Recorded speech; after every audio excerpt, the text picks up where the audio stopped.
ಅಂದರೆ ದೀಕ್ಷೆ ಕೊಡ್ತಾರಂತೆ. ಆಮೇಲೆ ಅವರ ಆವೃತವಾಗಿತ್ತು ಅಂತ. ನಮಸ್ಕಾರ ಕನ್ನಡಿಗರೇ, ಇವತ್ತು ನಾನು ತಂದಿದ್ದೀನಿ ನಿಮಗೆ ಹೊಸ ವಿಷಯ. ಸಾವಿರಾರು ವರ್ಷಗಳಿಂದ ಯಾವ ಮನುಷ್ಯನು ಕೂಡ ಬದುಕೋದಕ್ಕಾಗಲ್ಲ. ಇತಿಹಾಸಗಳನ್ನು ತೆಗಿತಾ ಹೋದ್ರೆ ಹೊಸ ಹೊಸ ಪುರಾವೆಗಳು ಸಿಗ್ತಾನೆ ಹೋಗ್ತವೆ. ಅದರಲ್ಲೂ ಸಹ ಈ ಯೋಗಿ ಬಗ್ಗೆ ಎಷ್ಟು ಜನ ಅರಿತಿದ್ದಾರೆ?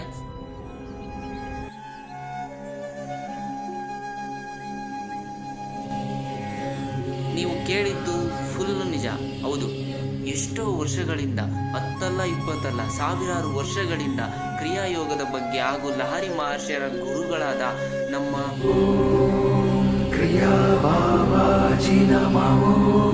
ಈ ವ್ಯಕ್ತಿ ನೋಡಲು ಯಾಕೆ ಹೀಗಿದ್ದಾರೆ? ಇವರು ಅವತಾರ್ ಬಾಬಾಜಿನ?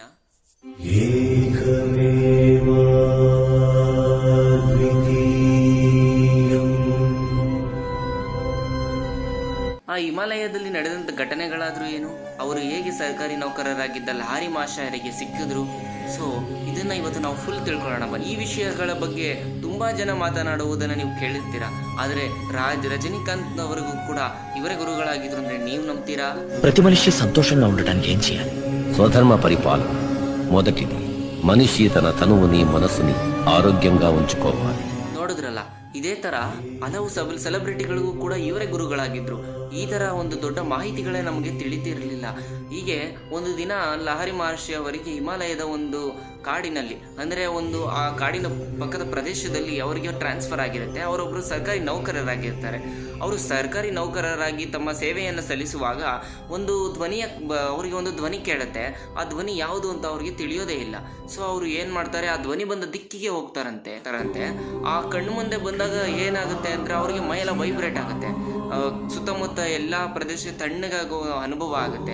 ಅವರು ಏನಾಗ್ತಿದೆ ತನ್ನಲ್ಲಿ ಅನ್ನೋದನ್ನು ತಿಳ್ಕೊಳ್ಳೋದಕ್ಕೂ ಆಗಲ್ಲ.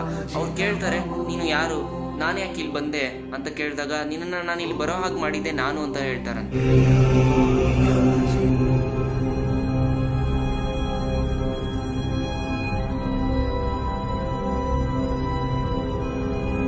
ಹಾಗಿದ್ರೆ ಲಹರಿ ಮಹರ್ಷಿಯವ್ರನ್ನ ಆ ಅವತಾರ್ ಬಾಬಾ ಯಾಕೆ ಭೇಟಿಯಾದ್ರು?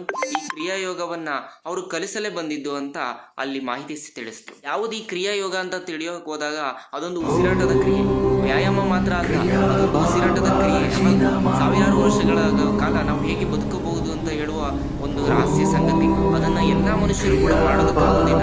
ಅದರ ಬಗ್ಗೆ ಜ್ಞಾನವಿರುವ ಒಳ್ಳೆ ಗುರುಗಳನ್ನು ಹುಡುಕಿದಾಗ ಮಾತ್ರ ಅದನ್ನ ಮಾಡೋದಕ್ಕಾಗುತ್ತೆ ಅಂತ ಕೂಡ ನಿಮ್ಮ ಅವತಾರ್ ಬಾಬಾ ಅವರು ಲಹರಿ ಮಹರ್ಷಿಯರಿಗೆ ಹೇಳಿದ್ದಾರೆ.